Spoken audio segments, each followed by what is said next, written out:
Hello, everybody, and welcome to the COMM. Now, today we will be doing like an extended version of the COMM where we have behind the scenes with Stage 13. I am your host, Coco Shikari. And I'm Cam. And we are going to give it to you like it was given to us, juicy. Or we're going to figure out if it's juicy today. Now, you guys, I want to go ahead and let our guests introduce themselves. How is everybody doing today? Good. Thanks for having us. Happy to be here. Good. So I'm going to let everybody introduce themselves. We can start with Mr. Shelton. Hello, my name is Jamel Shelton. I'm the executive producer of TV's March. Okay, Miss Lowe. Sure. Hi, I am the director of scripted creative at Stage 13.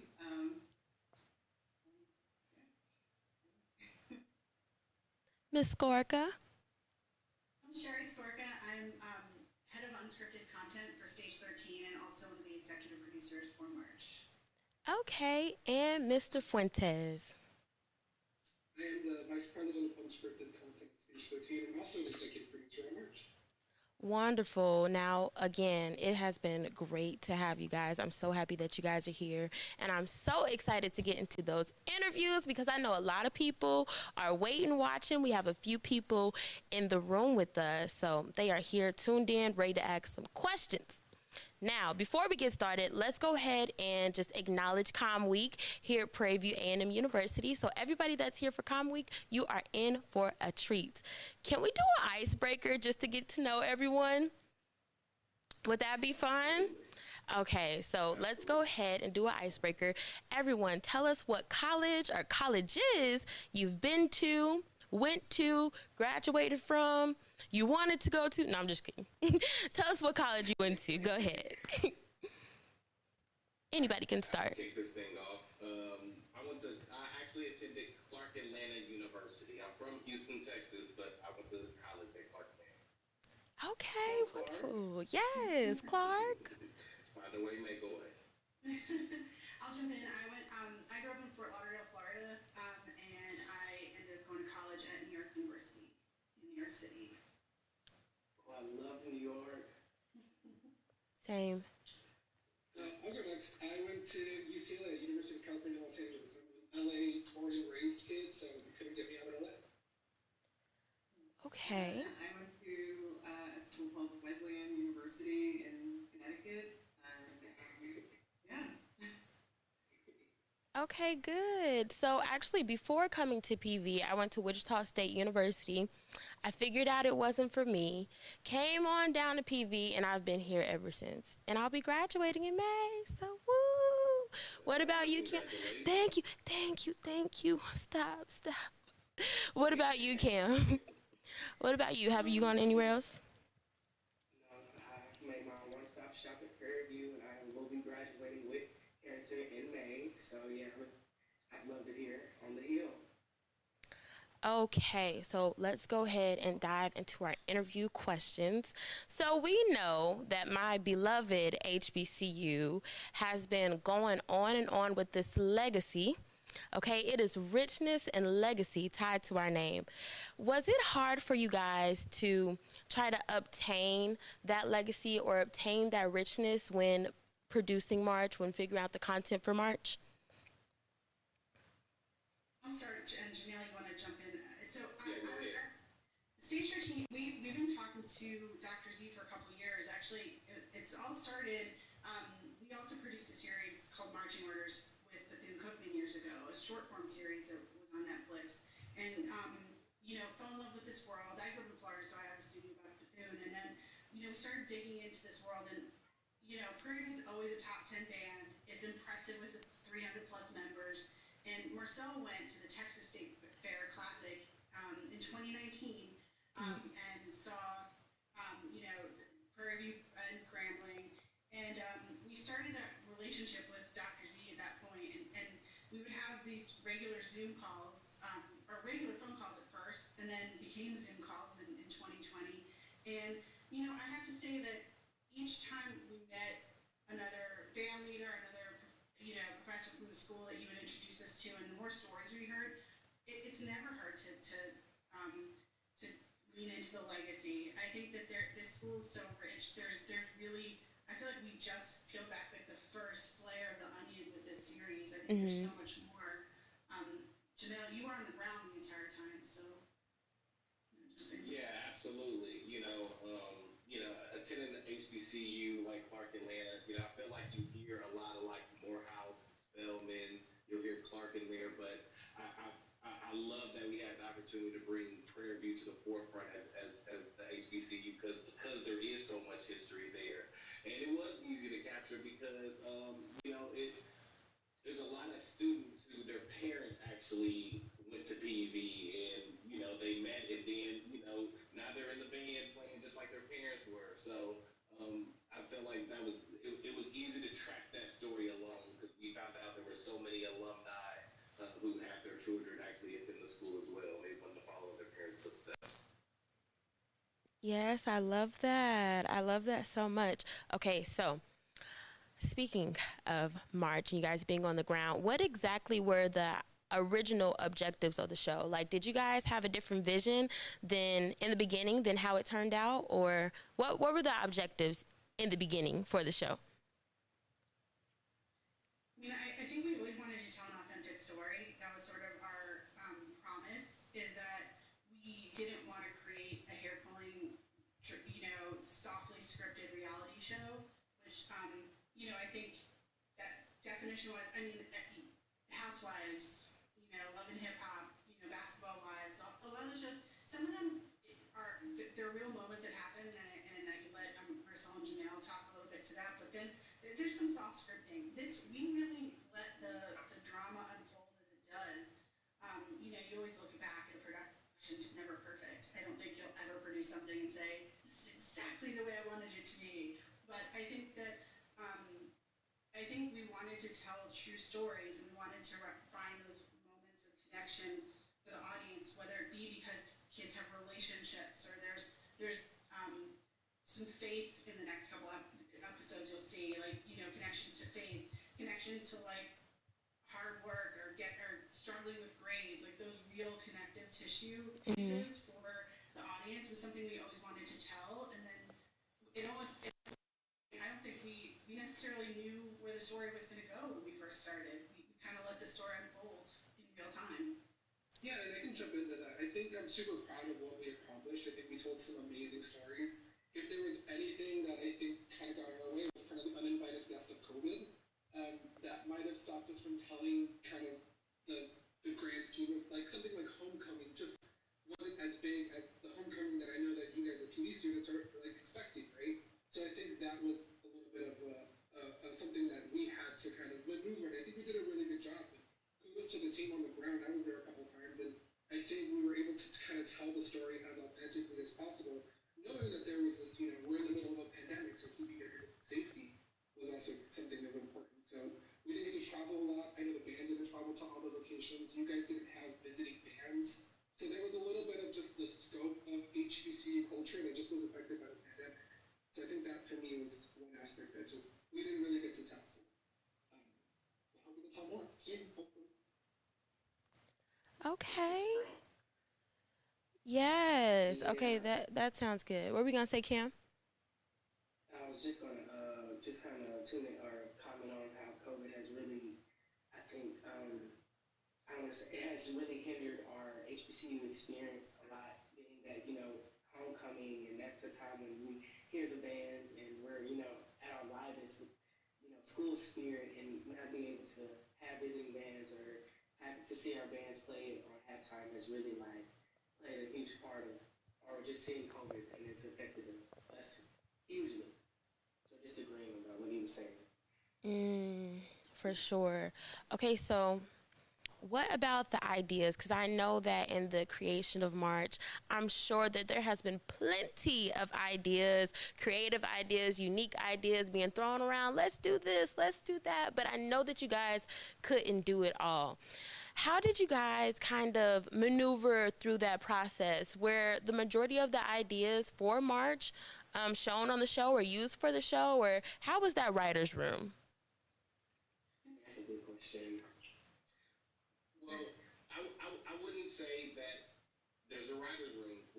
show like this. You know, it's a matter of it's a very collaborative effort. You know, in understanding what Dr. Zachary's program is for the students, and then speaking to all the students on a regular basis to understand what's going on in their lives and how they're trying to balance school and being in a band and their personal life, girlfriends, boyfriends, babies.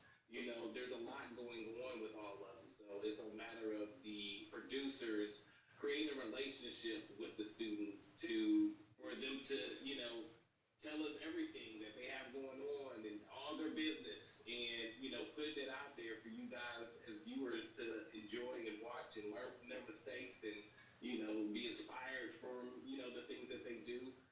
So it wasn't a script, but it was more of a collaborative effort of understanding where they were at in their journey for the semester that we were there with them. Okay, good. Did anybody else want to comment? I think it's, if anybody on, watching in the communications department wants to do any form of unscripted, like reality, documentary, docu-series, it's all about building trust in a relationship with the people that you are putting on camera, so that that trust is there. And I think that, because of COVID, we weren't able to spend as much like physical time together in the beginning, and I think that that's a great hurdle to be over. And when you get into a rhythm with people where there's, and you think about friends, at first it's like, am I texting too much? Am I talking too much? Like, you have to build like a cadence in a relationship, and I think that was built over time with the students and with Dr. Z and the rest of the administration around the band, because the stories just keep getting better and better. And then we got to the end of the season, and we're like, oh my gosh, there's so much more to tell. So, of course, we have fingers crossed for season 2. Yeah, Ooh. like this it's about being on your toes the whole time, just because you actually sometimes don't know what's coming up. Like, we didn't know that he was going to make it to the SWAC championship, right? We found that out 2 weeks before, maybe. So as producers, especially producers on the ground, was pivoting in how do we capture that story and show that you guys made it to the SWAC championship. So a lot of the stories that maybe we start the season off with thinking that we're going to capture change halfway through, because this is a true unscripted documentary show.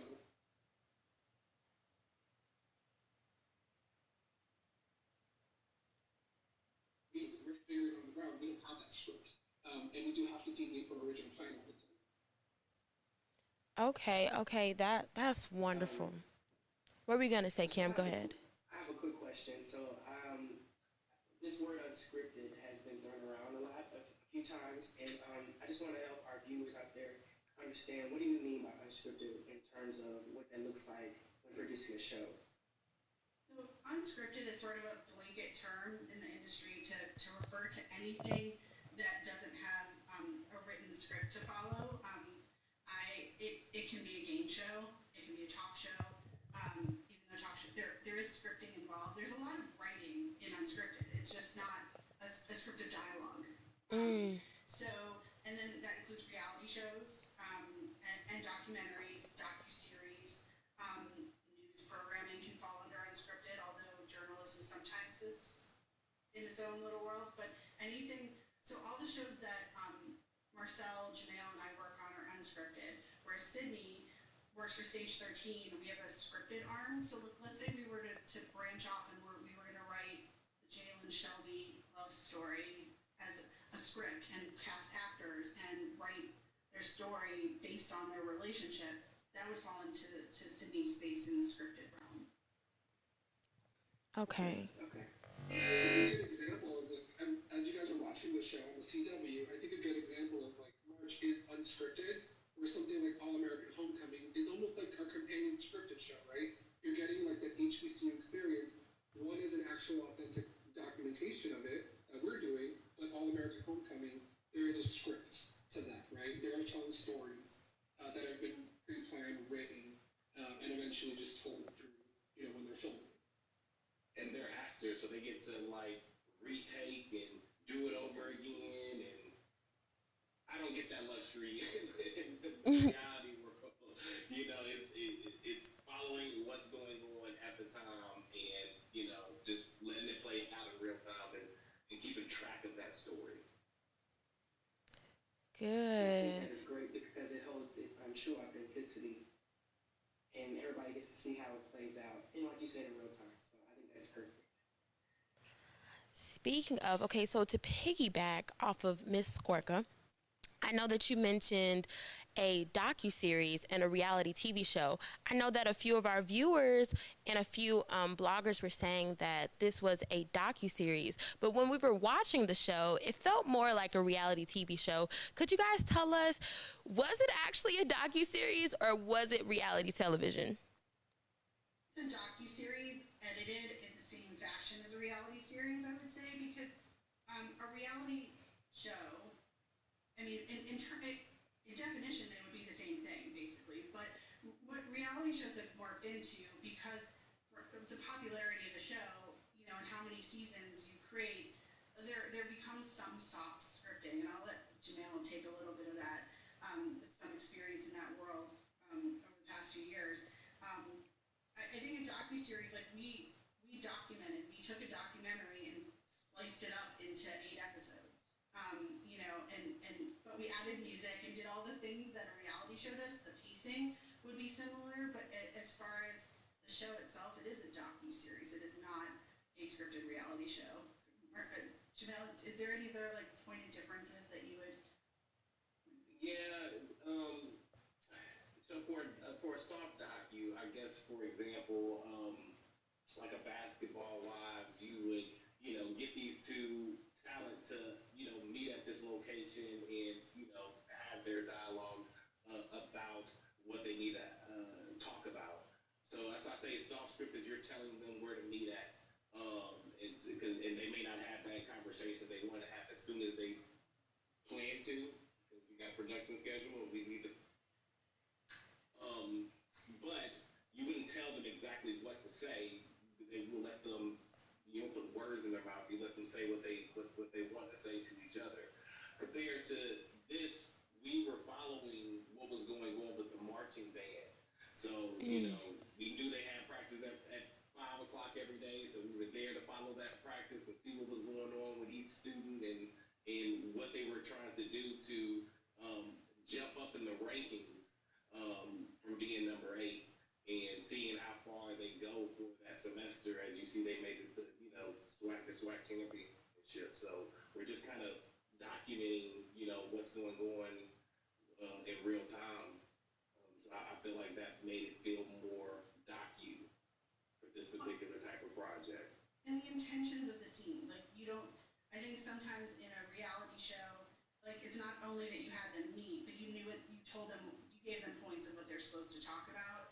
And with a very few exceptions in this show, like even if we were telling them to meet somewhere, because if they were, hey, we need to meet you to meet at this restaurant instead of this place because it's something we have to clear locations. There's a lot of production involved that obviously that we have to know where they're going to be to have our cameras ready, but we didn't put words in their mouth of what they were supposed to say. And there's a little bit of that in some of the reality shows. Depends. Some of them are more real than others. Yeah, and sometimes it does come down into casting, or something like the Housewives. They are cast; it's an ensemble cast. They picked housewives to be part of the show. Where we went in and there was already the merch team. We just started highlighting stories from in there, but we didn't get band members from different schools and put them together. And I think that sometimes is what differentiates from a reality show and a docu-series. Wonderful, wonderful. Okay, so I absolutely love the stories about all the Real Housewives and the Basketball Wives. We can talk about those stories later, but I do want to ask you guys a question. So, speaking about yourselves individually, when you were becoming into your roles as segment producers, as executive producers, as VPs, because we've got 2 vice presidents on the call, what were the risks that you guys had to make in order to remain individualized? No. Well, first, I'd like to say Sherry's SVP. I want to give her flowers Oh. because she's killing it. She earned that title. My goodness. I don't know if there's risks. I mean, the entertainment industry is it fluctuates so much. It's such it's an industry that to get your foot in feels almost impossible. but it's very rewarding once you're in it. I guess for me was when I first graduated college, you had all those like shiny shows you wanted to be a part of, right? For me at the time, it was anything on MTV, it was being on Bravo. You saw these big names, and you just find out that so many people are vying for those jobs that it's almost you get lost in the shuffle. So for me, I took a different route, being bilingual. I actually went to a Spanish language channel first because I did see more opportunities there. So I had a different entry point into it. I worked at a company that was part of NBC Universal, where I actually met Sherry there. It was a channel called Mundos that doesn't exist anymore, but I'd say it was like a bilingual MTV where we did play like English music videos in Spanish. It was like a nice combination. But that was my entry point, and I just figured out my lane was there. And it's an industry that not a lot of people were vying for. Maybe it's because not a lot of people were bilingual or seeking that type of job, but I was able to move up a lot faster because there were just no people that could speak both languages. So that was just my entry point. I don't know if it was, I don't know if I answered your question, but it was just kind of a different avenue for me. Okay, yes, you did. And I would say, just to piggyback, since our stories are a little bit more aligned, and then I'll let these guys go. I started my career at MTV News. Now, I was a journalism major, like a lot of you guys, mass communications. I also double majored in psychology, which is only relevant because as you get older, you use your psychology degree. I use it a lot more than anything else, dealing with human beings. But I started because I was so obsessed with music, and I was able to fortunately intern and just never left, essentially, for many years. And I realized with the job at Mundos that it was being authentically myself, like having a Latino background, knowing that I love the music, being able to go to this space and create and really get in touch with my culture, which was something really interesting to me at the time. I think that it's leaning in, I think, to who you are, and leaning, like, instead of trying to become somebody else, like they talk about code switching a lot and things like that. Don't do that as little as possible, because it's honestly, especially now, authenticity is really appreciated. And I think that realizing what you're authentically into, you're going to be, the things that you're more passionate about, you're going to be better at. And also, not hiding any part of who you are, I think is something that was really a lesson I didn't learn until my second job, which was at Mundos. Sydney, I don't know if you want to jump in, because your job path is so different than ours, and then we can finish with Jamil since he was HBC grad. No, I mean, I agree with what you're saying about leaning into your authentic self.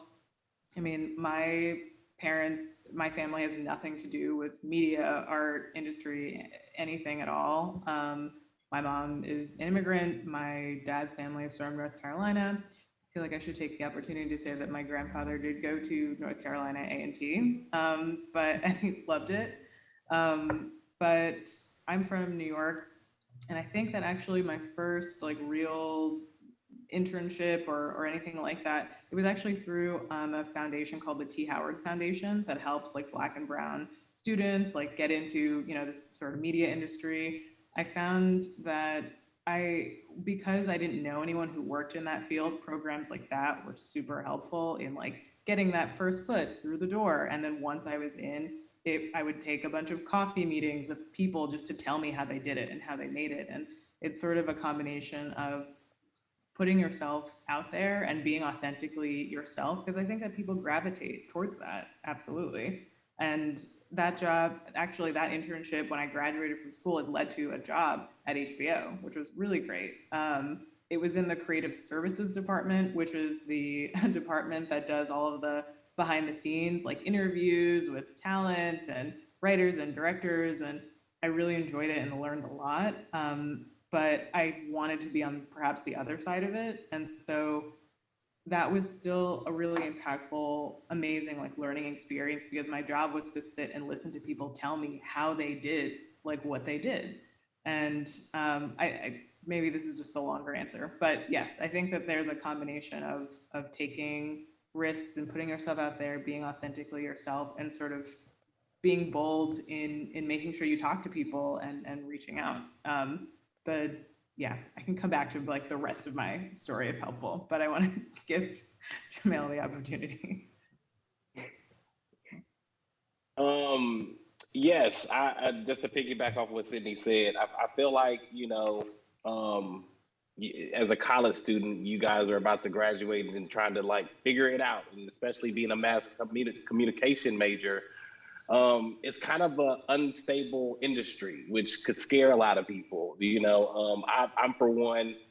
You can, try and get a job that's in the corporate side of things, and that's more stable, and you have a job year round and a weekly paycheck.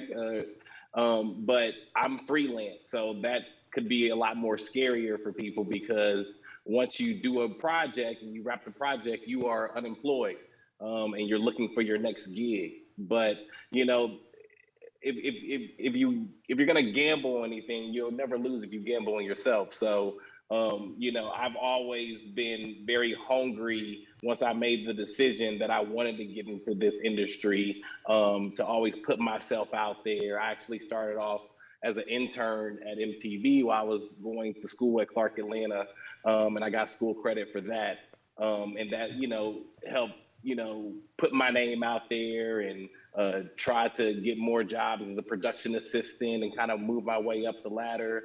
Even after I interned at MTV, I remember like 106 and Park and Comic View were doing tours around different cities, and I went up to there and I found out where they were filming at. I told them I work for free, and just so I can understand what was going on set and see what direction did I want to work in, whether it's the camera department or production side or television producer. You kind of just got to get your foot in the door so you can kind of decide what avenue you want to go and pursue from there. So again, it's a gamble, but it's a gamble on yourself, so you won't lose. I Oh, I love love that. that. Yes, I love that. A gamble.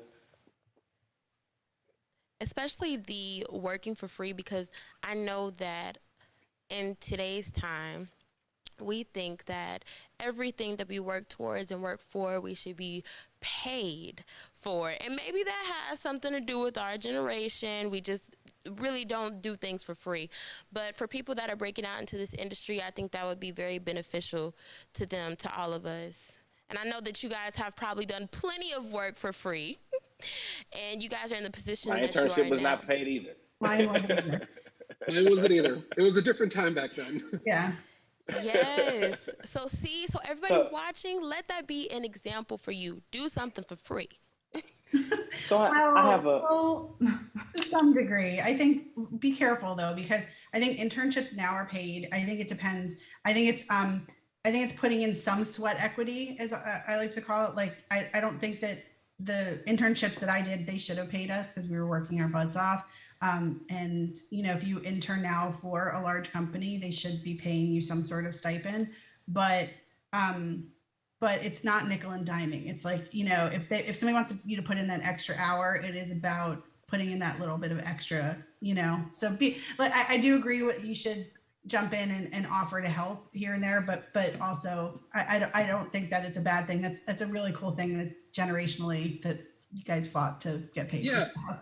I would say make sure you know your worth, and if you are, make sure you're gaining something from it, right? Sometimes it's learning that craft, right? Like if you're doing something and you have the opportunity to like learn how to do camera or audio, you're gaining something from it. But if you're just being asked to make copies and not learning anything, then think twice about that. Like just make sure you're gaining something from whatever experience you guys do. Yeah, I didn't get paid for my internship, but I got school credit for it. It also got my foot in the door. And even when I was working for free as a production assistant, again, I needed to get my foot in the door my goal was to understand what everyone does on set. So, as long as it makes sense to, get you to the next level where you're trying to be, then, it's priceless. And I would say too, sometimes there are all these different grants and fellowships out there so that if you are doing, the sweat equity sort of route, like there are sometimes fellowships or other things that can supplement that with income or with a grant or something so that, you have money coming into your pocket while you're also learning. It's a little bit of tracking it sometimes, but it feels like it's worth it. Anything that helps you get closer to your goal is always worth it. So that actually brings me to my my next question. That we know that success looks different for everyone. So when you guys first started, what did success first look like, and does it look different now? Oh, no, that's Wow. Who's tough. taking that first? I don't know. You want to go first, man? I mean, success for me when I first decided to get in the industry was actually getting a television show on air. So every time I do that, I feel like I successfully did my job and what I was trying to do. Because there's a lot of shows that don't make it.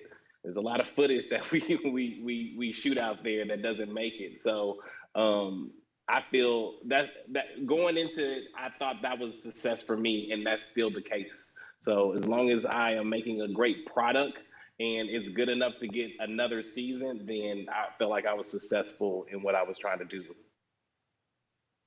I agree. Getting your name, seeing your name, like credit your name on a show feels really good. Like it's especially the first time, right? Even if it's like a production assistant, you got your name on a show. So I think that to me was just the most, and it still is the most exciting part.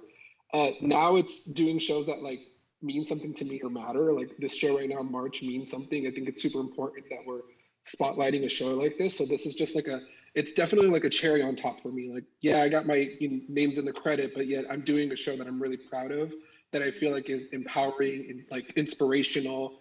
And the shows that just like deserve to be on air. So that to me is success now. Agreed. I'm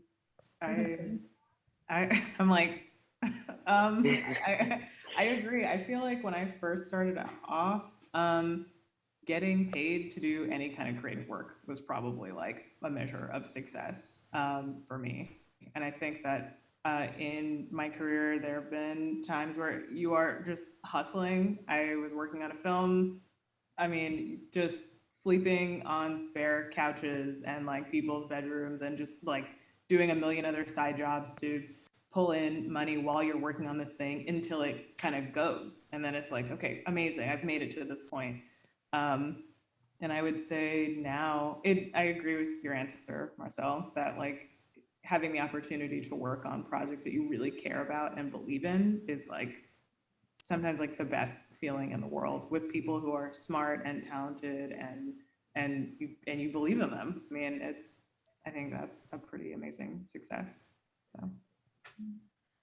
Oh my Yeah, and gosh. I don't think I knew what success looked like or what it was to me as I started, because I didn't know this was the career path I was going to take. And I don't know, a lot of you guys that are juniors and seniors, if you don't know what you're going to do, it's okay. Like you can figure it out a little bit on the job. I was a journalism and a psychology double major. I was debating grad school. I was debating all these things, and I got an internship that changed my life. And I ended up staying with, MTV News for so many years because I was such a music, pop culture obsessed person, and it worked out for me. And I think each step along the way, I realized like success looks like different. There's certain people now, like there's mentors, there's people whose like careers I'd like to emulate, and I can see them. That there's women who are like in their 60s who are still making really relevant content for young people and for people of all ages. And I think that that's something that I strive for as like success for me will be that I will always be able to create relevant, exciting content for years to come, even as I age out of every demo, so because you guys are young now, but like I never thought I wouldn't be 25 years old, but eventually you're not anymore. And to be able to still create things that resonate with young people is really exciting for me still. Oh my gosh. Speaking off of what Miss Lowe said, I always get nervous because I have this dream in my mind. I'm going to go to New York. I'm going to be a TV personality.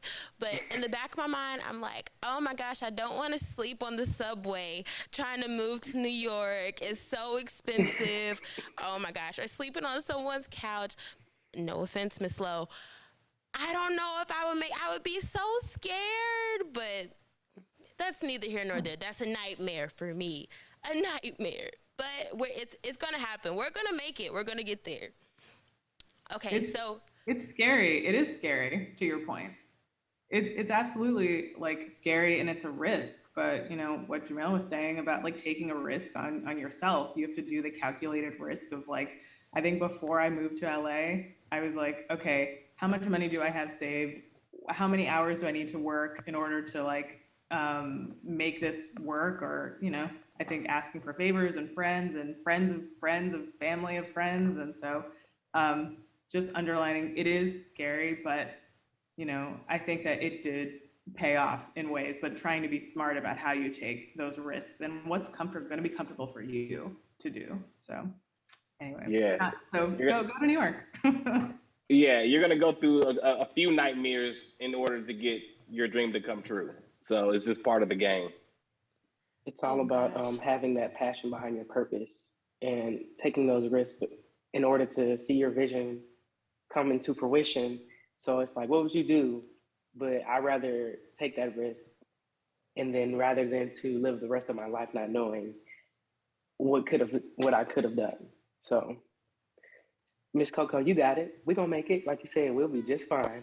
Oh my gosh. As long We'll as see you I in New don't York. miss, you will see me. You I guys think it's will LA see for me. As long as I don't miss any meals, maybe that's my worst fear. Maybe not sleeping on the subway, but if I have to miss a meal, I don't know. I don't know if I can make it. Okay. Well, my next question is for Miss Gorka and Miss Lowe. How has it been being a woman in the industry? Did you guys ever face any discrimination, or have you ever felt like you've gotten low blowed just because you were a woman, or what's your experience? What has been your experience? I think it's interesting because the entire beginning of my career, I spent with a lot of men. Like at MTV News, there was a lot of great women who worked there, but I ended up covering a lot of hip hop early on in my career, as Jamel and Marcel know, and I spent a lot of time in rooms with a lot of men, and I think that you just have to stand your ground. I think women these days are on definitely better footing for that. I definitely walked into situations where I would have to direct a camera crew. A lot of times in smaller cities, I would go and we would hire a local crew, and they'd look at me as a 25-year-old young woman and be like, "Why are you telling me what to do?" type of thing. And you really do have to just walk in the room with a lot of confidence and maybe a little extra bravado, because there are people who will still try to tear you down, I think, and try to make you feel like you're not confident in your ability. We'll go back to betting on yourself. Like, you're like, I was the one who had to deliver content back to my bosses back at the office. And if this, cameraman who called me like sweetie, or, asked me, like, who kept calling me young lady, it was very, derogatory towards me. Like, but you know what? I insisted on what I needed, and I didn't care that he didn't like me at the end of the day. I got what I wanted and was able to leave with the footage. I think, you just got to stand your ground as a woman. I think, thankfully I didn't fall into very serious harassment. I was very lucky because there's a lot of stories, especially in the early 2000s when I was working a lot, but I haven't faced a lot of adversity, but the adversity I did face, it just, again, you got to stand strong and don't be scared of being called the B word once in a while. Who cares? You think I'm a bitch? Well, maybe I am, but I'm going to get my job done and move on. Yes, love that. Slow? Yeah, I think that, I don't know, I feel it's funny to think about like, oh, what has my experience been like as a woman? Because I think too, a lot of that experience is informed by being a Black woman. So feeling like, oh, there's sexism and there's also racism, just in this very, very convenient sort of place where they converge together. But I think that, yes, like, I'm a person in the world. I think that those things are just abound. They're baked into, this industry. They're baked into like the country that we live in and the world that we're in. But I think as much as you can surround yourself with a community that supports you, with mentors that support you, trying your best to like align yourself with folks on projects or in spaces, you know, as much as you can control those things, because there's so much you just can't control. But I think that trying to be intentional about putting yourself in those spaces, and as you kind of rise and like move up the ranks, and you get to be able to choose a little bit more about who your crew is and who you're working with, like finding people who have similar worldviews and have that baseline of respect. I think that has also been very helpful. And some of that starts now while you're in college, you know, finding your tribe of people, like as you kind of come up. I mean, look at Marcel and Sherry, you know? So I think that's probably one of the ways that I've dealt with it. Also having like a good set of friends who you can like come home and be like, oh my gosh, do you know what happened to me today? Like, Right. and being able to vent about it and talk about it, and people who are going to be really empathetic and are like, that sucks. I know what that feels like. Cause that's just how you process some of those things that happen. But Yeah, having a sounding board is really important, I think, because to differentiate when there's moments that you need to speak up and other moments where you need to take, for men and women, like there's certain things that are learning moments and certain things that are absolutely crossing the line in moments that you have to speak up in this industry, and probably every industry, but I can only speak of our own. The good thing, again, you're coming to an industry that has had a lot of checks and balances against it. The entertainment industry, I mean, the fact that they're still uncovering such wrongdoings by people that should really know better is absolutely insane.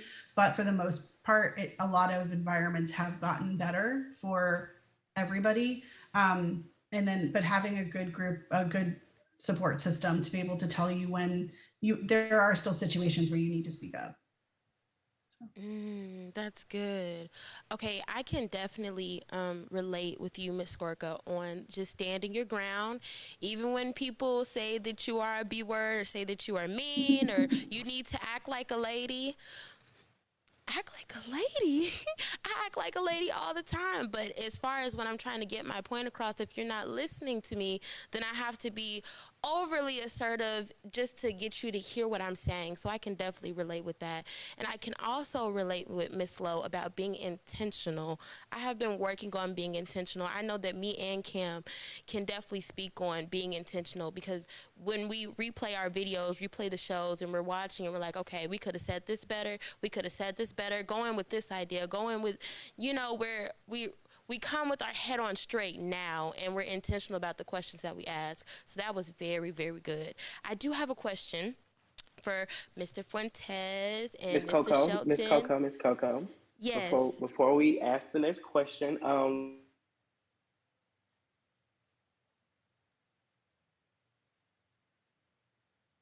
panelists, is there anybody in the live that has any questions for them? Please drop it in the chat. I can read them to them, or anybody on your side have any questions, please let us know. Yes. So I definitely was going to give it to the audience after this very last question. So I'm glad that you reminded me. Thank you, Kim. Keeping me on track. Thank you.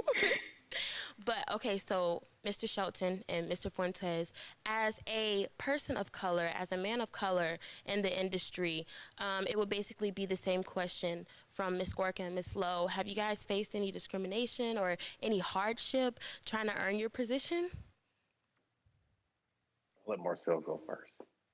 Definitely, because the one hardship that I think of, someone who my entry point was in Spanish television, I did have a hard time doing general market. So that's just being broadcast, like things that you see just on regular TV. So for me, there's something that like Spanish TV just doesn't get enough resources. Like we're always known as, we could do it cheaper. You don't need as much crew. So there was kind of like a stigma of like, oh, you didn't do real shows. So crossing over to do kind of more mainstream shows was kind of my hurdle, a little bit, but definitely, something that I had to prove myself a little bit more. I had to work a little bit harder just to prove that, like, just because I did work on what you're considering lesser shows doesn't mean it wasn't a show, and I don't know how to put on a good show. Wow. I would say that when I first started out, I was the only person in the room who looked like me. So seeing that representation And working in the industry for 20 years now, I think it's important and a duty of mine to get more people who look like me in the room, on the production, in the field. Even March, it was pretty much a people of color production team to do that show. So that's always been one of the things that I've tried to do, is to empower and give the knowledge to people of color so they can get their foot in the door and then get to where they're trying to decide which direction they want to go to, so they can, start heading to that direction as soon as possible. And our crew was it was intentional. It was by choice. I think, the people that you see here, like, I think we all kind of had that adversity, or we did walk onto a lot of sets with a lot of crew that didn't look like us. So us at Stage 13, along with Jamil for March, we made it like a big point that we wanted people that we wanted diversity. We wanted to reflect. It was important for us to have Jamil on the show because he understands that HBCU experience, right? We didn't want just anybody. I mean, I will speak again for me. I did a lot of shows in Spanish, and my showrunner was American and didn't speak Spanish at all. I was like the person that had to translate for my boss on a Spanish show, which it's kind of disheartening that I'm like, you're my boss, but you don't understand the show. Like, you don't speak the language. So for us, we made it a strong point to make sure that we are representing the content that we're shooting on, like, in front of the camera, that we're representing it behind the camera. Yeah, and not pigeonholing people. I mean, this wasn't for us when we were bringing up a good point that we, we chose Jamil as our showrunner, and then we have an amazing person in story named Carlton Jordan, who went to Howard, making sure that it wasn't just about checking boxes, about hiring like specific, okay, we need to have this many Black people on set, we need to have this many Latino people on set. It's never about that. It's about being intentional for crewing. And we're hoping that we're still not the norm in the industry. We're hoping it spreads, so like that it becomes the norm, that you really do look for diverse crews to bring that cultural sensitivity to shows. I mean, Marcel and I produced a show that was about Asian food and pop culture. Neither one of us is Asian. I mean, I could eat Asian food every day, but unfortunately, that is not the expertise that was needed. And we were able to find the right crew.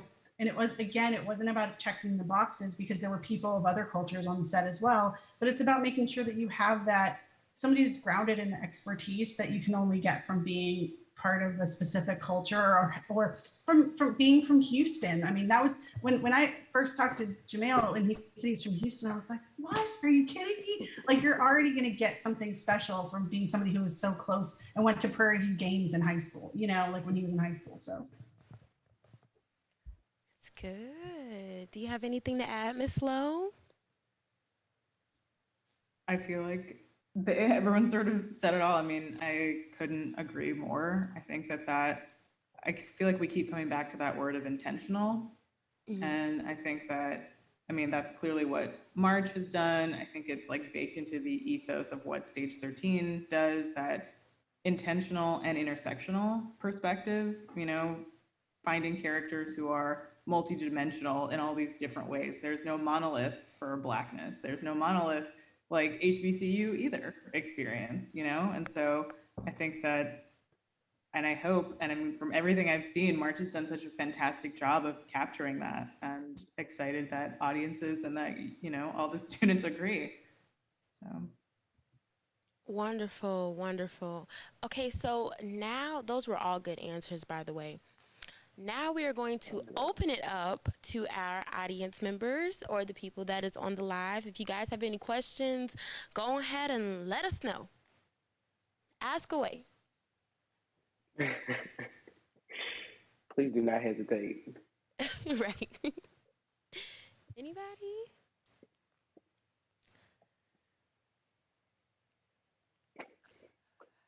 Cam, do you have any other questions that you would like to ask our panelists? I do. I have a good question to ask. So with y'all doing so much in the industry, and y'all all have extensive backgrounds and extensive resumes within the industry, how do y'all not get complacent or burnt out? If that makes sense. I mean, you certainly get burnt out. I don't think that burnout, it happens and you just need to learn, but burnout happens in any field. And I mean, as you guys as students, I'm sure there's moments of burnout. You have to know how to check in with yourself and take some time for yourself, and whatever that thing is that helps you escape, whether it's a walk or, you know, treating yourself to nails, which I clearly need, and like other things, like, you know, it's whatever it is. But complacency is something, I think, as long as you keep challenging yourself. I think that the great thing about the entertainment industry is it never stays the same. It's changed the entire time I've worked in it. And even if you were working on the same show for your entire career, for the most part, it probably changed. Like, whether it's just, I mean, the first year I was working in the industry, it was all linear editing. I mean, that's very old school. It's like literally you have to edit from tape to tape, and you couldn't, like, you weren't sitting on either Final Cut Premiere or Avid. You were in an edit room where tapes were inserted. I mean, even those like technical changes, you know, the fact that now we're talking about things in the metaverse, like we're talking about advanced technologies within content, that always adds a challenge. And I think that, you know, the fact that we were talking about drones and like, it's things that didn't exist a few years ago. I think, to me, the new challenge keeps you from getting complacent. I don't know how you feel, Jamail, but I know you like to change things up from time to time. Yeah, absolutely. I mean, listen, you know, you can work at Target or any regular job. Eventually, you're going to get burnt out by it. That is one of the cool things about our industry. You know, things are going to be completely different from project to project. Every single show is different. So, you know, it does help keep things fresh and keep your, you know, your mind going. And, you know, you'll learn different skill sets per project too, that you can take into the next thing. So, because it is the entertainment industry, you know, it's forever changing. So it kind of helps you not be complacent. It helps you to continue to grow, and it's definitely a it's not a sprint, it's a marathon. You know, it's always going to be something different. It's always going to be a new way to do something, or a new camera that comes out, a new style or a new format that, you know, you just kind of got to wrap your mind around. Or you may be the one who creates that new format or the new style. So, you know, it's a matter of being creative and, you know, just always taking things to the next level. You do season 1, then you got to go, you know, to the next level on season 2. So that's just kind of the attitude you got to have about it. I think too that I think the kinds of stories that I think we all enjoy telling, there are so many stories from different historically excluded communities that just have not been told at all. So I think that's part of not being complacent. I'm like, how can you be complacent? There's so many stories to tell, like so many different versions, like March, you know, from marching orders to March to so many other different kinds of stories. I mean, I think that's a big part of it, and agree that no production, no project is ever the same, which I think is part of the joy of the process. But burnout is absolutely real. And I think you have to calibrate and figure out how to stop it before it officially happens as best as you can, like adding in rest and, you know, play, like creative play that maybe isn't just like scrolling on social media. You know, what does it mean to actually have playtime that for yourself that feels fulfilling in other ways? And sometimes, depending on the project or the production, you may not get it like at that time, maybe exactly when you need it. But again, going back to that intentionality of like, how do you, the same way you carve out time to go to the doctor, go to this, you have to like make that time for yourself. We're still living through a global pandemic, and I think everyone collectively, globally, is burnt out in so many different ways. So I know, Yeah, and right now I mean, the world. Oh, go ahead. Sorry. I was going to say burnout is real, and it'll be different from one show to another. One might burn you out more. But for me, just quickly, I'm a fan of TV first. Like, I was obsessed with TV growing up, and it's why I got into TV. So for me, I hold other TV shows up to that standard of like, you got to keep me entertained, you got to switch it up, which makes me want to switch it up. Because I know if a show hasn't changed season after season, I'm just watching the same thing. I'm bored. I'm going to go on to the next one. And there's so much competition now out there as far as TV, whether it's, growing up, I didn't have Netflix and Hulu and Apple. Now there's so much TV that it keeps me on my toes to try to keep up and make things fresh for every show that I do moving forward. That's good. I know that, like, for us, our generation right now, if they get burnt out or tired on anything, they run to this self-love idea, and they're going to get their nails done, they're going to get their hair done, they're reading books. Well, maybe not reading books. Some of them read books. They're going to spend all this money, they're taking trips. Oh my gosh. So self-love is big for us right now. So I don't think anybody is worried about getting burnt out. Well, at least not in our generation. They'll take a break for sure. They will take a break. For our guests that are on the show, for our viewers that are on the show, if you guys wanted to ask a question, you're welcome to unmute yourself if you want to. I just wanted to make sure I put that out there. Yeah. Any questions? Any questions? Okay, maybe not. Okay, before we end our lovely interview, we don't want to leave, but we have to. Could you guys leave us with some foundational advice on graduates getting out there into the real world, into media, into television? Do you guys mind leaving us with a little advice that I could just slip in my pocket and take with me? I can go first on that one. Get an internship. Get around people who are trying to go the exact same direction you are. The faster you get around that, that you're around like-minded people, the better off you'll be in the long run to get where you're going. Yeah, I mean, I could piggyback off of that. I think internships are super important, especially now. I think we're in a, if there is a silver lining of the pandemic, like remote internships are now an opportunity, which is something that a lot of even interns that I've had 2 years ago just didn't have that opportunity. So I think that's an option now. And if your goal is to work at some place like Netflix, right, because that's like a big shiny star, Google some shows that are on Netflix and maybe start at that production company that does a show for Netflix, right? You don't necessarily have to go to the top right away. I think there's a lot of ways of getting there. So I would say just do your research. And if you love a show, find out who makes it, find out who works on it, and see if you can get, into that, open that door.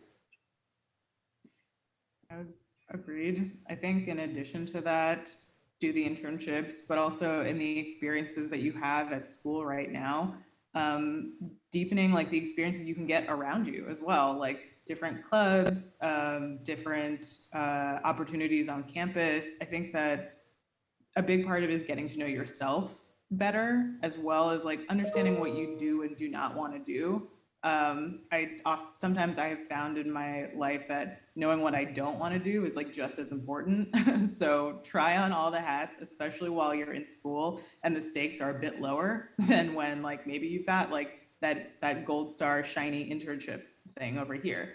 I think also probably finding your tribe, whether it's in school, through internships, otherwise. Mentors are great and super helpful, and you should totally cold call, like reach out to people and do your research before you email them, to take an interest. Sometimes you'll get a response and sometimes you won't, but when you do, I think that everyone loves like to talk about themselves, and like, you can learn a lot. As just as much as those are important, it's also important to like rise with the people that you are coming up with as well, because those are the people who are going to be in arms with you as you like move around and do different things. I think that's some of my advice. Yeah, I would just to add, I mean, all of that, for sure. I always tell every young person that interns for us, I'm most impressed by those who are prepared. I do think research is important. Like, don't, we've interviewed people who, if you're interviewing with Stage 13, unless you just found out 2 minutes ago, you should at least Google, like at least find out the shows we produce or the type of content that we make, and it's not, you don't have to know everything about me. That's okay. You didn't maybe know you're meeting with me, but know the company you're interviewing with. If you're interviewing with an individual, it's so easy to find out information. Like, come into the room prepared, but not all knowing, because also the younger you are in the industry, You know, I've worked in this industry for 20 years. Like I don't want you to tell me how to live my life, you know, either. So I think it's not knowing your place in a nasty way, but knowing that, like, come into the room prepared with as much research as you can, but also with an open ear to learn. I think that's something, and there's something about, you can always tell when you're talking to that young person that is both there to learn, but also has some expertise, because youth is appreciated. Also, I said this earlier, come into the room as yourself. There is not any reason for you to try to be somebody else. I don't know what it's like in other fields. In, like, if you have to go to Wall Street, you have to pretend to be like a Wall Street person. I potentially, maybe. But in the world of entertainment, in the world of journalism, people are looking for perspectives. They're looking for your unique perspective.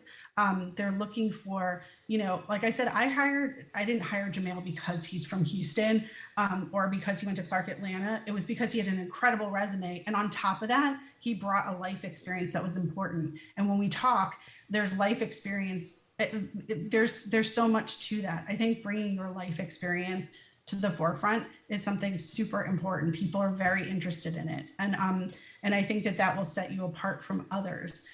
You will probably not be going for a job against another person with your exact same life experience. It's almost impossible, you know? The other thing I wanted to say is, just as far as internships, because a lot of seniors probably aren't gonna have this opportunity because you're in your last semester, but those of you listening who are not seniors yet and want to intern, make sure you're on top of those dates. And the reason I'm saying this is I will send Dr. Blackwell all of the information about Warner Media, because I talked to our intern recruiter before this, because I do want to get more interns from, not just from Prairie View specifically. I want Prairie View because we've been there and I've fallen in love with the school, the campus, and all the people there. But I want people from bringing those perspectives from other parts of the country and from HBCUs. And I think that, like Marcel was saying, these virtual internships have really given that opportunity, so that, because it's really cost prohibitive just to move to New York or Los Angeles and maybe Atlanta. Right now there's a lot of production there too. It's extremely cost prohibitive to move to someplace on a semi-paid internship. So use this time, the silver lining to the pandemic of learning how to work virtually. I will send him the link of where you can start, because internships open really early. Like we can't take any more summer. It's already closed. So for fall next year, they open up in May, like the application process, and they close by early June. So it's that fast that you need to get thinking about all the places. And it's similar at Viacom and other places. I worked in TV. I know that they hire interns in the same cadence. So being on top of what you want and knowing like the timing of it's really important too. So I know you guys have got it. I mean, like from the studio to the COMM every week, I'm so impressed with the production values, to like whoever's doing all of your social media. It's better than some of the stuff produced by the network. Like, I mean, I look at the graphics, like all of you guys are so freaking talented, and just walk into the room with that confidence, and that swagger that you have when you're walking on campus, walking to an interview that way. You guys will be amazing. Yeah. Wow. That's good. Anything you want to add, Cam? Thank y'all. Thank y'all for your time. I really enjoyed everything y'all have laid on the table for us, and just letting us in on the insights about the march and y'all process and y'all experience within the industry. So I'm forever grateful. And just on the tidbits about how you just said the COMM, we've worked really, really hard the last few weeks on putting this show together so that we can best represent our HBCU and the show. And so just hearing that just boosted my confidence. And thank you so much. Yes, I would definitely agree. I can say that our whole entire team has been working very hard, and we have a lot of people that are behind us, supporting us, upholding us. It's been very, I've learned a lot. I've learned a lot for sure. It's been difficult, but you know what? I think I'm learning more about like myself and my drive and my patience for sure, working on something like this. And I know that for a lot of people, it's just a campus show for them that they're watching. But for us, for me and Cam, if I could speak for you, I know for us, this is serious to us. This is what we want to do. This is how we see our lives unfolding right here on camera, on a couch, talking to people, interviewing them. So yes, it's been an experience. It's been a great experience. And I want to just say thank you to you all for taking the time out to give us wisdom, your knowledge, your experiences. It's been so good having you guys. And I hope that we can stay connected for sure. For sure. Absolutely. Thanks for having us. Thank you for having us. Thank you so much. The feeling is mutual. Yeah. Congratulations. Yay, good. Did you like Keep up the good work. Yeah. Thank you. Thank you. Thank you. Did you guys like the interview? It's great. It was fun. Well, that's good. Okay, you all. We are going to go ahead and close out. Remember that it is COMM week. Stay engaged, get involved, and of course, enjoy it. Thank you guys for watching. See you soon. Bye, everyone.